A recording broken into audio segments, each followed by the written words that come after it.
Hello, I'm Ronald Neal, and this is a documentation of a project about schizophrenia and a movie, The Beautiful Mind. In A Beautiful Mind, a man who was crazy smart, but with his smart also came the crazy. See, he was a man that went to Princeton College, and he wanted to make a thesis paper on an original subject. It took him a long time, and with some help of friends, he created a thesis paper about the economics, or social economics, I think. And then from there, he graduated from Princeton and he became a teacher. Well, kind of. He worked at this office and then he taught a couple classes at a college. And at this college, he met the love of his life. And through his adventures, he and his best friend kind of had a special bond. Until one day, he met, not including his best friend, but after him and his lover were married, he saw a man after visiting a government facility, and this man approached him and was like, "Okay, so here's the deal. We want you for a government project because you're super smart." And he's like, okay, yeah, of course. And so he went off with the government agent and started working for them. Well, reality is, it was all a lie. Here's the thing. This man, John Nash, was schizophrenic, but he didn't know about it until later in life. His best friend was in his head. The government agent, in his head too. And from watching the movie, you can clearly tell that something is off about the main character, John Nash. You can see that his face isn't always the correct way, and he fidgets a lot, and he never really knows what the right thing to say is. And sometimes doesn't say the right thing at all. And he figures out that he's schizophrenic by going to a hospital after some crazy stuff happened with his wife. And his wife helped admit him to the hospital because she was basically scared. And after they went to the hospital and he was submitted to treatments for a couple months, he came home with some bright pills. These pills, taken twice a day, would help him differ from what is reality and what is not reality. Let me explain. See, these pills would go inside the mind and tell the mind that this person of actual reality is here, but the people that he has made up are not. Then, following this, he went back home, and when he was home, he started to his mind just wasn't right. He couldn't think right, he couldn't think things through, nothing made sense to him. So, what was his solution?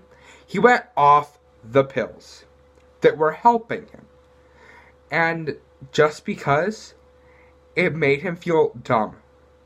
Now, yes, intelligence is a big part of life, but I don't think that it's the entire thing to base your life on. But he did. So, he then started having the visions again. He started seeing the government official, the one that kind of ruined his life. And he starts going through the same process that he was before the pills. And after this, after his wife finds out, everything just crashes. And then he promises to not do this anymore. He promises that he's going to do better. And he does. What he does is that he still sees these people every single day. But he doesn't acknowledge them.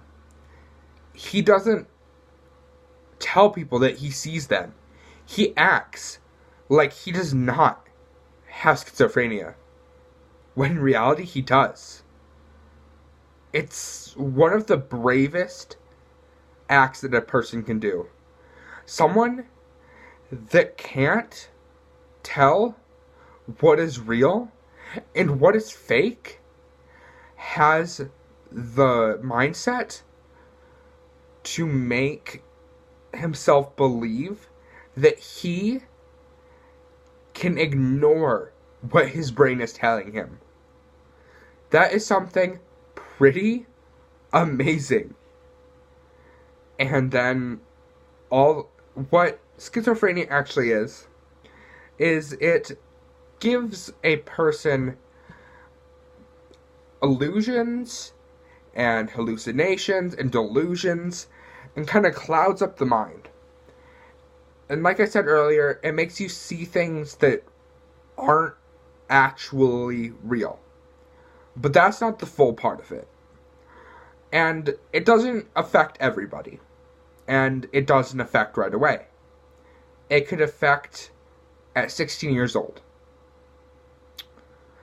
Prime time of your teenage years.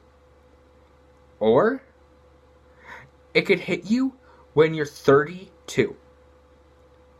And then, what? You've never seen these things before? There's so many questions to be asked. And you don't know the answers? Well, I know some answers. Some of the symptoms of the schizophrenia is mixed facial expressions, fidgeting of the body, of course, seeing what is not actually real. I do have a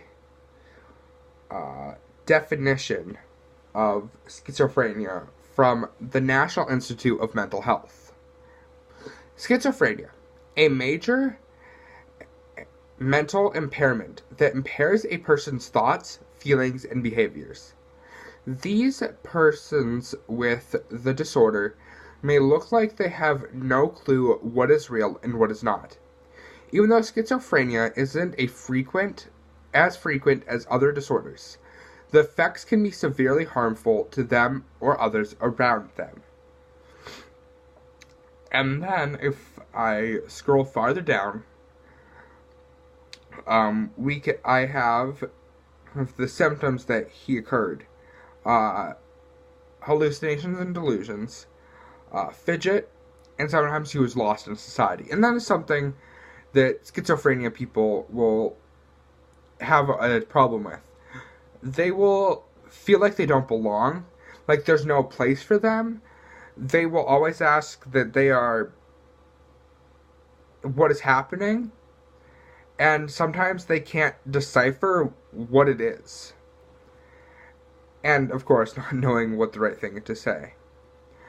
The thing for John Nash is that the only reason it would flare up is because of stress. Stress would make it just boost. Like, it would be normal, but then it would go from here to here in just seconds. Okay, and then we have what he experienced in the treatment center. He was strapped down to a bed and was submitted to various treatments to see if they would work. Most of them did not. Most of them were severely painful or made him seize a lot. But that was okay back then because they thought it would help. But in reality, it doesn't really help. And when he would go into these seizures, he'd be hooked up to machines with probes that would tell the body what is going on. And then we have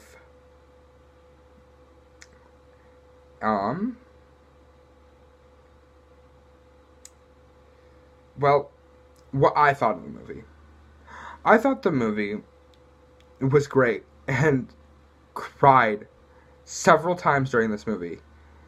And honestly, I couldn't have thought of a better portrayal of schizophrenia. It's harmful, and anyone who has it, I have complete faith in those people, because that is something they have to deal with every single day, and it's not easy. And I could never truly imagine how it is to be them, because it's difficult. You can try to put yourself in their mindset, but it's not what everyone jokes about it. It's something different. It's harsh. Your life would never be the same. It would just wouldn't work. It would be so difficult. And those people with schizophrenia shouldn't be labeled as mentally handicapped. These people are just trying to live their lives like we all do. Just because their reality is different than our reality doesn't mean anything. As long as they can see what is real and what isn't, and believe that they can do it, then honestly, I don't see any problem with it. But if I was ever put in that situation, it would be hard to handle. It would be severely difficult. And honestly, would not wish that upon anyone. Because it must be the hardest thing in the world. Thank you. This has been Ronnie Neal with my psychology final project. Bye!